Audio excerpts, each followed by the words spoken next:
Today, I thought we'd have a little bit of a conversation about manifesting what you want in your life and also figuring out your relationship to your life and to the change that happens inside your life.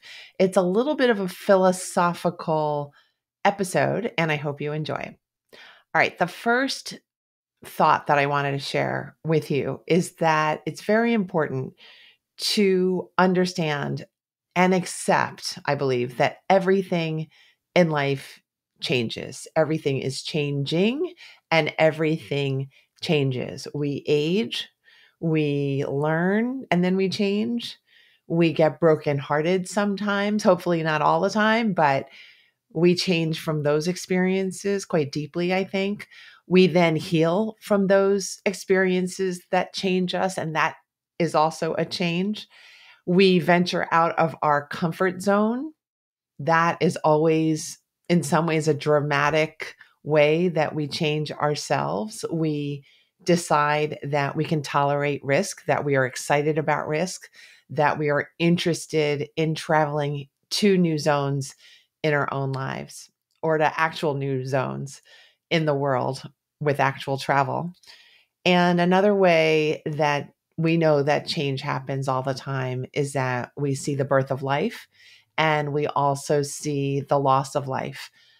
Death happens before and after birth, and it's this constant cycle, which we all know, but sometimes we feel like we want to deny, we want to push away these realities. But I do think for this particular episode, I would love for you to just embrace the idea that everything changes. Everything is like a river flowing, never still, just always moving and changing. The second thought that I would like to share with you today is that we need to remember in this experience of constant change that we are agents of change all the time. So we're not only witnessing the change, the birth, the death, the growth of the flowers, the experience of watching people learn things, but we are also very powerful creators of change. And I think we all know that deep down inside. We know that from a very early stage, perhaps as soon as we are born, because when we utter something, when we cry, when we feel something, there's a response in our world to come meet that. And that's a very early experience that we are very powerful creators of change.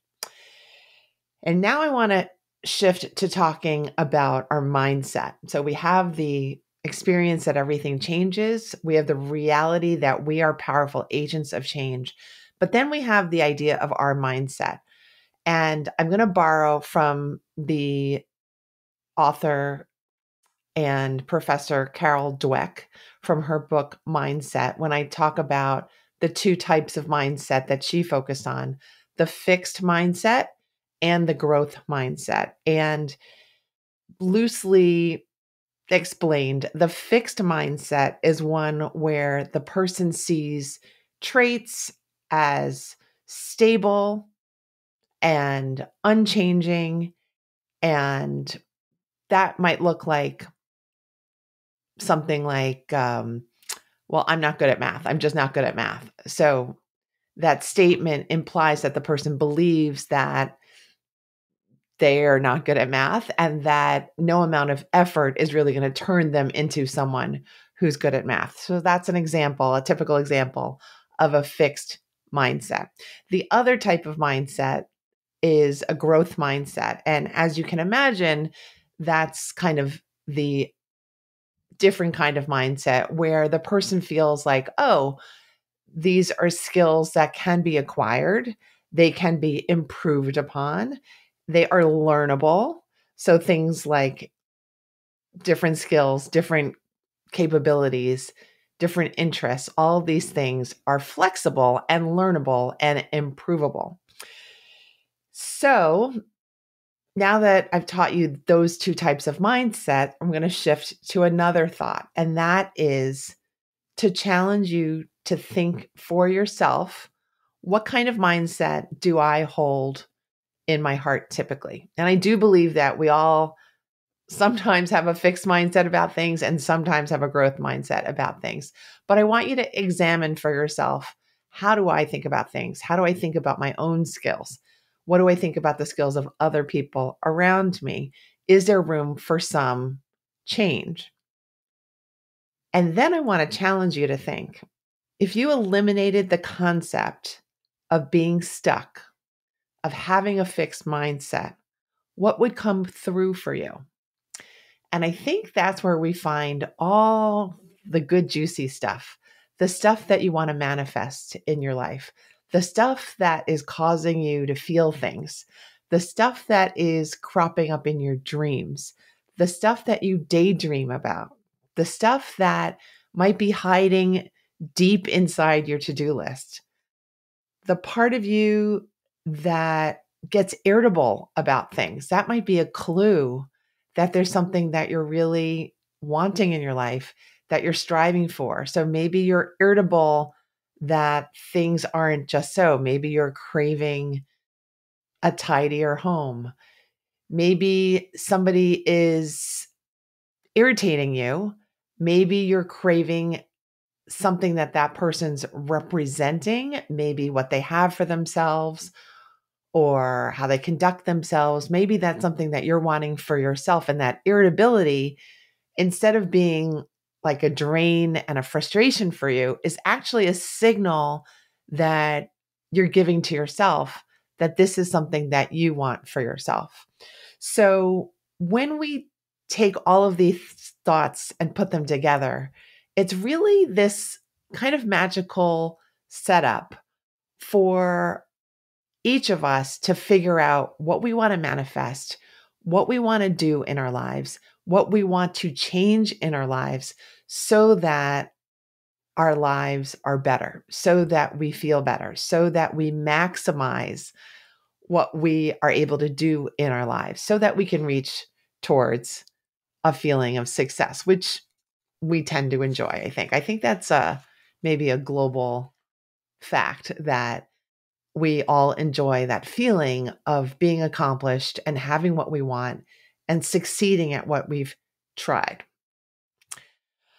All right, now I want to shift to another tip or thought, and that is that now that you know that everything changes and we're potent creators of change, and that there are two different types of mindset, and that we can move towards a growth mindset as best as we can to manifest what we want in our lives, I want to talk about the concept of active hopefulness.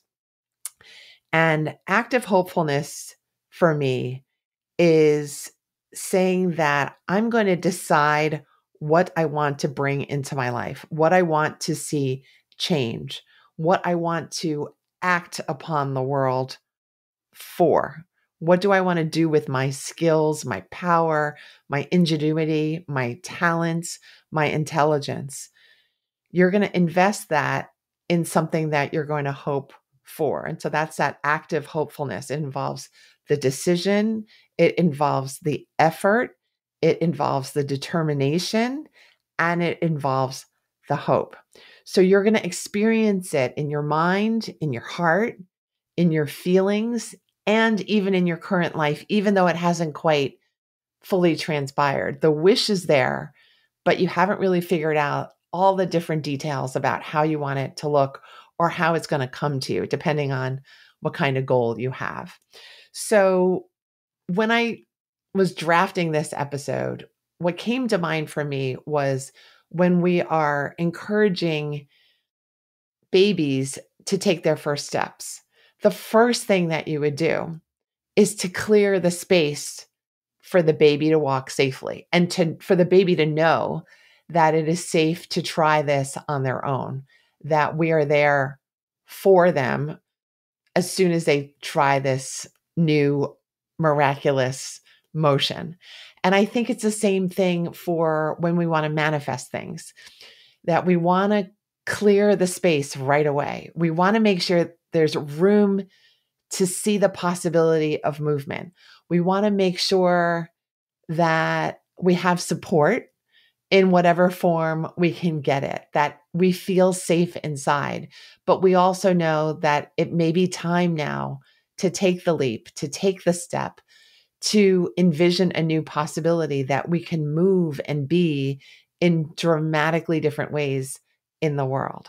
So remember that image the next time you might be feeling anxious or worried about taking a big new step. Remember that you never know what it's like to take a step until you take that risk. So create the safe space, make it big, make it clear and clean, get the support that you might need and have around you, and then take that risk, because we're change agents. Everything changes, and we really grow from change too. Change is not for nothing.